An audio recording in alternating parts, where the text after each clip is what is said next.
some comments regarding my life, my professional life, but for sure I am not support Peter's Pupila team in soccer. I think that was a big mistake, but anyway, that's good. Brazil and Australia. I would like to say how home I feel here in Australia, because although there are certainly many differences between Australia and my home Brazil, there are so many things that we have in common. And you can see in these pictures some bees, fantastic wildlife, and more things. Mainly great people with traditions, passion for sports. We may not play all the same sports. We do love our sport and even the same, we have the same color shirt, the famous yellow. And more seriously, we both care enough about safety to know that it is the most important present issue in our industry, and how far we still have to go before we can be truly proud. We must continue defending, reducing the number of fatalities, and we must continue to strive to be organizations that demonstrate genuine care for our people and our communities. Only then will we deserve the respect we feel our industry should have.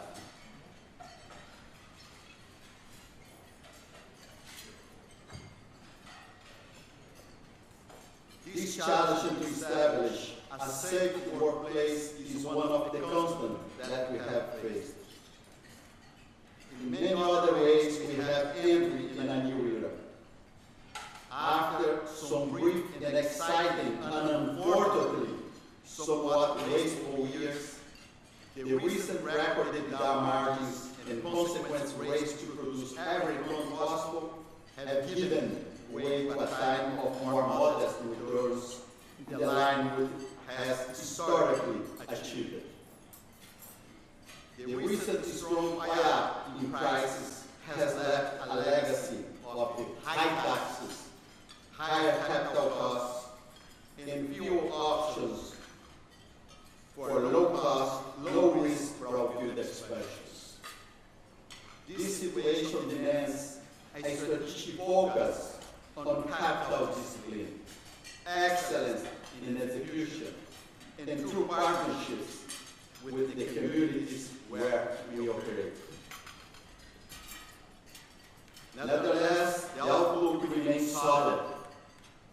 China will continue to urbanize at the same rate for some years ahead, with commodity demand growing no less in absolute terms than it has in recent times. With the tantalizing question of whether others will replicate the new standard for cities that China has set. After all, in the next 15 years, as many people make the transition from the country to a city across the planet as have in the last 15. This is still so much to be done, with challenges and opportunities that may come. But this is an age of massive city building. First, we rely on China to find a way to improve its air quality. Pollution, and it's a big issue. And even in its recent history, we believe that China will find the right solutions, and on the way to introduce so many changes in our own ways of life. As you can see in this picture, in residential buildings, transport electric cars, industry, steelmaking, modern vehicles, subway, and they would like to hold many solutions for ourselves and the rest of the world. Vale, for those that are not so familiar, has quickly developed a presence across the globe over the last decade. We participate in the nickel, copper, coal, and fertilizer markets with experience in running operations in 7 countries. That said, the recent shift to this era of renewed capital discipline leads everyone, including us, to play their strength. And as such, we are still very much an iron ore company with some of the best resources and infrastructure, proud to produce 300 billion tons today, that soon will be 450 billion tons come in 2018. The lion's share of this increase will happen in Carajás region, in the north of Brazil. Although we have a number of projects to replace capacity in margin and increase production in the southeast operation. This is an exciting time for us, the iron ore business. After a few years stuck at the 300 billion tons mark, we are breaking free. Now moving on to the 450 billion tons and beyond, which, considering the natural depletion that all operations suffer, is considerable undertaking in new projects. And with this increase of capacity, we are also blessed with the resources to bring excellent quality, which combined with our low-cost base, provide us with some of the best margin in the industry, despite being far from China. In one project alone, over the next decade, we will take 11 billion tons deposit, all of 65% plus iron ore, incredibly homogeneous, and we will transport these resources across the globe at rates approaching 100 million tons per year. It is our main focus and represents the sound foundation on which we will build the next decades for our company's story. And we are so very proud of the technical innovation achieved to make it this new benchmark for Brazilian operation in environmental sustainability. And we will make sure that we have the necessary infrastructure to take this product to the market the most efficient way possible, involving more than 100 vessels, 2 distribution centers in Malaysia and in the Middle East direct reduction market, together with the more flexible floating transshipment vessels. We hear concerns in the market about oversupply in the ocean freight iron ore. Many speculated that the price could suffer dramatically. The reality, as shown in this chart, sourced from market analysts, is that it is an industry with increasingly stable as the major mining companies consolidated their position with the expansions necessary to meet market growth. At a 7% growth rate, China will consume 1.2 billion of iron ore in 2018, which, when you cross-reference against the project cost curve for 2018, implies a price of $100 per ton. At well below this price, Vale will be very comfortable in investing in this project, which will create good value over the long run. And beyond, our current operations and our main projects near our existing iron ore operations, the scope of the future of greenfield projects showed us. The industry is somewhat once bitten, twice shy. And between big capex and shallow rollouts and growing uncertainty over the last years of increased taxes and state participation, it is right that the industry has real pause before executing a new generation of big projects.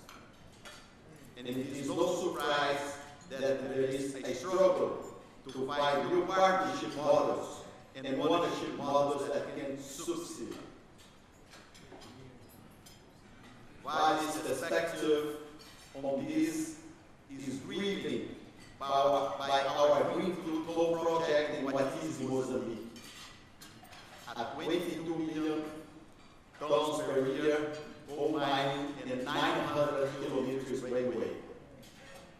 This represents a huge development not just for Vale, but also for the country of Mozambique.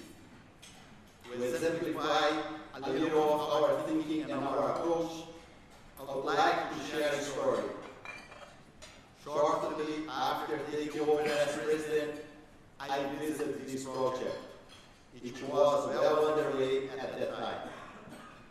The President Gemusa wasted no time to let me know his satisfaction that Vale was intending to impose exclusivity over the use of the railway there. I talked there for a while before letting the President know that Vale would welcome further general cargo and even coal on the railway. General cargo in the form of fruit exports, soybeans, and fuel imports, not only for Mozambique, but also for Malawi, a landlocked country, can only be the right thing to do in the context of the developing country in Africa. That represents true partnership to me. And I cannot talk about coal in Australia without mentioning our operations. As many of you know, we don't have a top-tier assets here, unlike Mozambique, which is truly a world class. But it is often the more difficult assets that will do a better and more determined job in reducing costs. And the team here is doing an excellent job in learning how to work more efficiently every day. And this attitude can and will be transferred to teach other businesses about how to implement true efficiency and austerity. In copper business, we see the challenge in the industry faces with declining grades. Entire open pit mines going underground, with the only alternative being daunting greenfield projects, often in quite exciting places.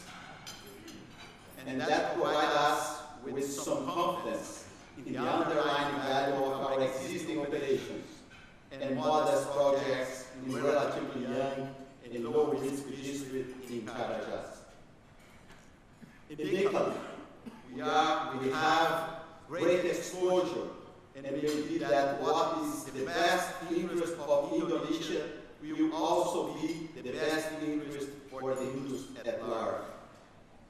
Prices have been huge pressure, and we know by the explosion in nickel production in China, from next to nothing in 2005 to a quarter of the world supply today. By promoting domestic processing Indonesian ore, both country and companies can achieve what help to develop, and the country as well achieve a good return on investment. 4. Of course, return on investment is the end measure for any company. Unfortunately, the recent history of our industry has been one where the windfall of free cash flow generated has run almost entirely into acquisition and capital expenditure. And due to this, as well as some potentially misplaced doubts about China, the market is punishing the market valuations. And given the very big free cash flow forecasted to be generated in the next 5 years, already discounted for the existing capital project pipeline of each company, it is worth questioning whether the same mistake will be made. I, for one, will be working hard to maintain Vale in the payout. It is what our shareholders, pensioners require of us. To summarize, who will be the winners and the losers? Well, given we play different sports, I hope we can both be winners. I do know Brazil will be winners come July. It's a home game after all. And given that the last couple of World Cups we let Italy and Spain win just to keep it interest, we have decided it's our turn again. And what I'm sure of, that the winners in our industry will have to focus better than we in recent times work in true partnership with communities, keeping things simple and just delivery. Thank you very much.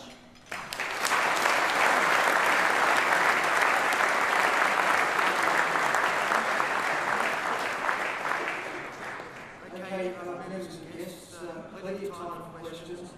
Ian Howard and Richard Sholly are running around the room with the microphones. So if you do have a question, would you please stand, state your affiliation and ask the question. Ian, over here, you have a question? Yes, thank you. Adrian Prendergast, and also Bailey Holst. Thank you for the insight you've given us on issues driving global resources markets. Comparing Australia against the rest of the world, do you have any insights into the cost of being in the mining business in Australia these days?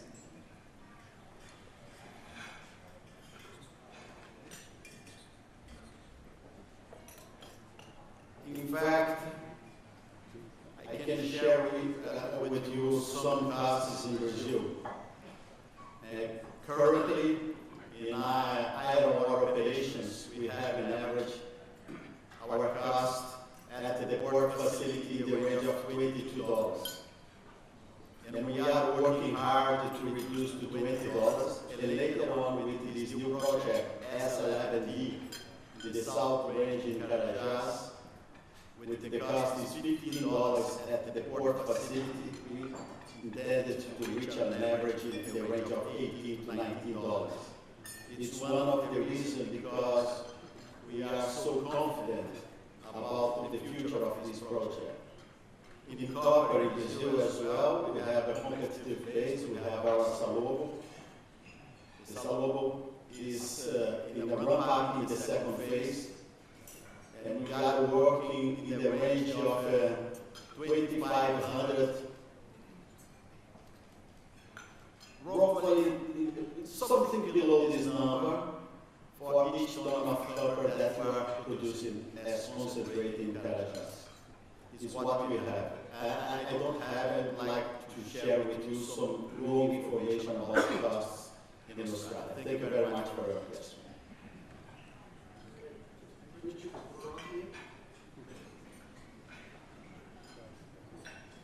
Thank you, Mr. Ferreira, for your excellent address. My name is Bernard Wheeler, and I was the inaugural chairman of the Council on Australian and American Relations for our government. And I know that we've had diplomatic relations with Brazil for more than 60 years. But last year, for the first time, an Australian Prime Minister visited your country for the Rio conference, in fact. And there she met your Prime Minister when they signed a document suggesting that the two countries should cooperate more closely. From what you said today, it's clear that the potential for further cooperation between us in mining and loan is enormous. In safety, for example, in cleaning up emissions in China, us through LNG exports, you through ethanol exports. And in fact, the relationship between Brazil and Australia has been led by business rather than by governments. And I'm wondering if I could hear from you what big business in your country and ours might do to encourage closer political cooperation between Australia and Brazil. In fact, I'd like to add one here, and not just Australia and Brazil, but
for your question.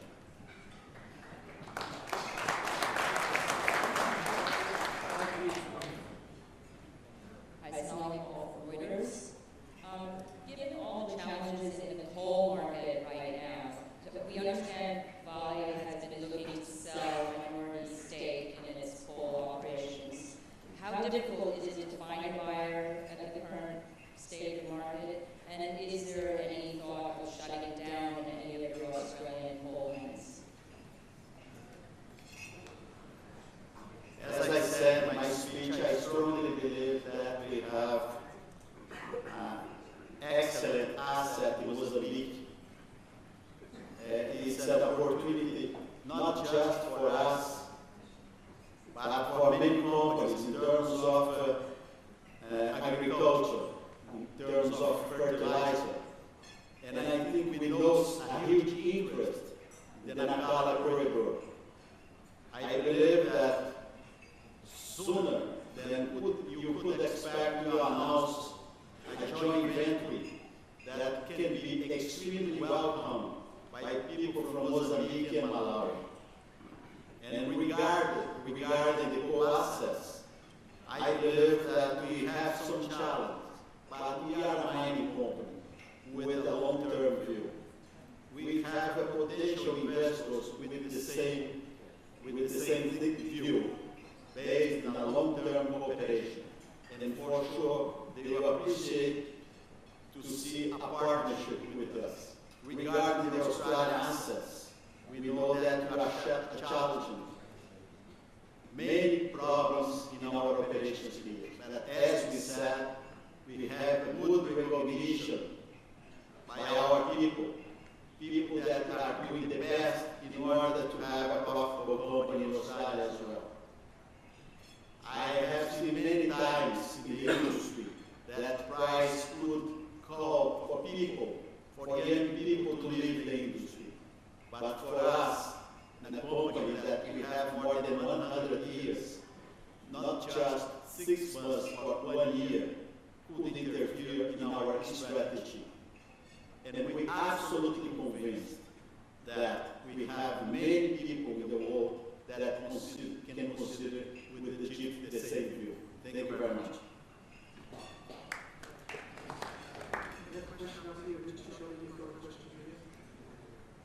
Hello, Mr. Ferreira. I'm Ian Keys from Morgan Stanley. Just wanted to ask about the nickel industry. We've seen the nickel price start to rise late with Indonesian export bans or a change in process there. I'm just wondering, it's at odds with the move in other commodities. What do you see as the future as a major investor in that asset? I think that what's happened in the nickel is well known. We had the event in China since 2005, but for sure, with the income that Indonesia had, was not possible to sustain that way for so many years. I think that we will see a big change, regardless of some comments that we have started to learn about Russia as well.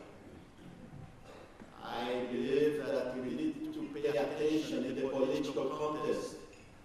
For some people, some analysts, they are very good in spreadsheet to consider what's happening in supply and demand, but they are not looking to understand what the people of any region is considered as the best interest of the society.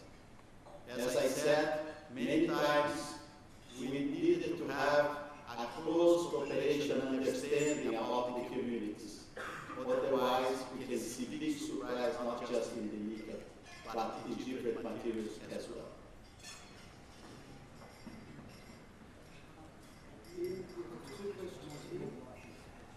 Mr. Ferreira, Greg Roberts from Australian Associated Press. Thank you for your speech.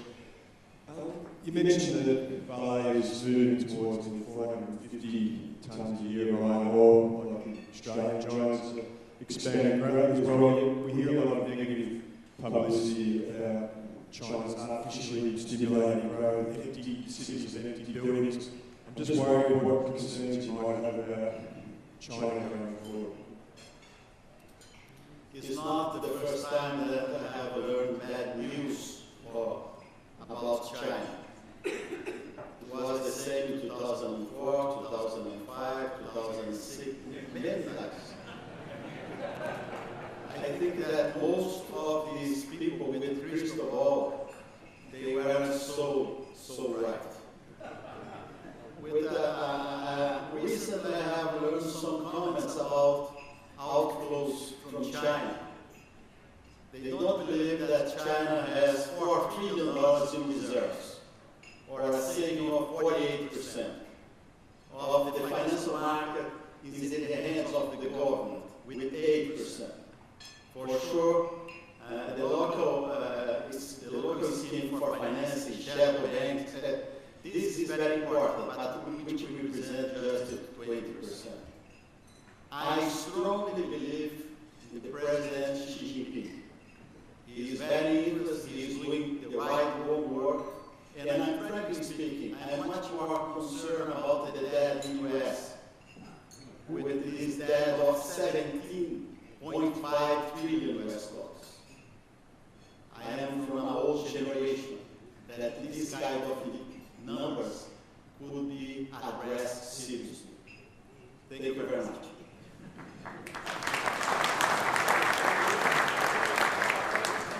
Take two more questions. One here and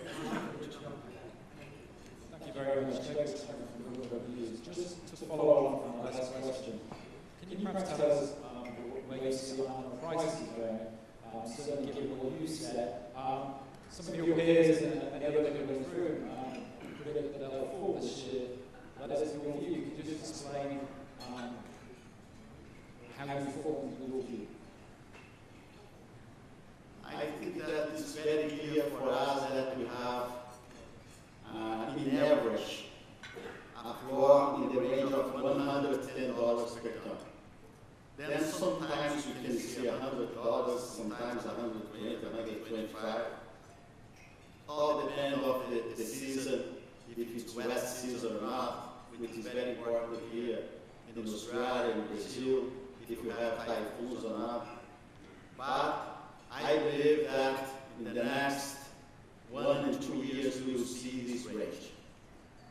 For sure, considering in the last 5 years, we not see by a quarter a price that is below 110, including in 2012, when in September the price was $87. I strongly believe that we have good fundamentals. And more than this, the depletion came to stay. I think that most of the analysts, they are not considering seriously about the depletion. Depletion is a key issue for our industry. Thank you very much for your question.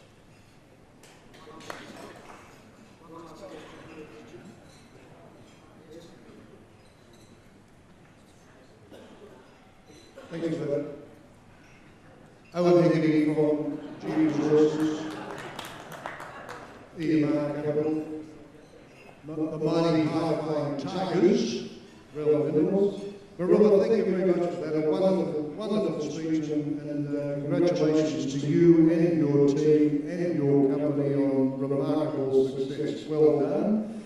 My question is that there's been quite a lot of market talk in the last several months about major mining companies around the world selling assets, shedding assets, keeping it simple. I see that you've got the keep it simple strategy there. Is it something that you are contemplating or might contemplate, or may indeed you contemplate going the other way and buying assets? Thank you.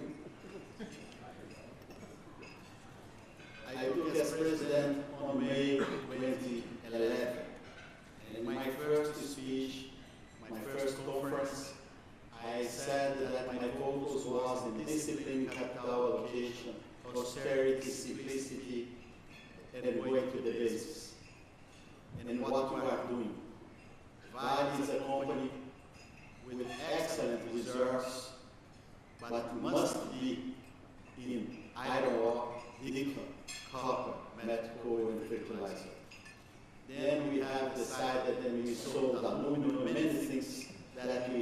our portfolio. Again, it's an issue, and my legacy came from non-ferrous. In non-ferrous, I know that I must stay in the first quartile, maximum in the beginning of the second quartile. And we have, for sure, in these 5 businesses, it's our standard. And I am very focused to stay with this level of austerity, reducing costs, but preserving our knowledge and our future, mainly in exploration. We don't want us to go in acquisition in the future. I think that this money could stay much better in the hands of our shareholders. We must look for our shareholders to deliver the money back. For sure, again, we want us to preserve some world-class project, but just world-class project. Not looking for projects that will stay in the third quartile just to increase the volume of the company. I am not interested to increase the volume of the company. I am interested to bring return to our shareholders. Thank you very much for your attention.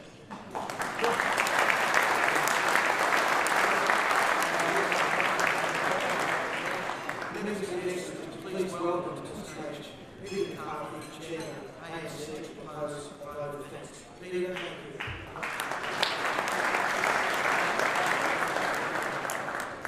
Ladies and gentlemen, distinguished guests, Mr. Murilo Ferreira opened by talking about common interests and shared goals, and clearly there is great potential for further cooperation between our countries and our industries in the non-competitive part of what we do.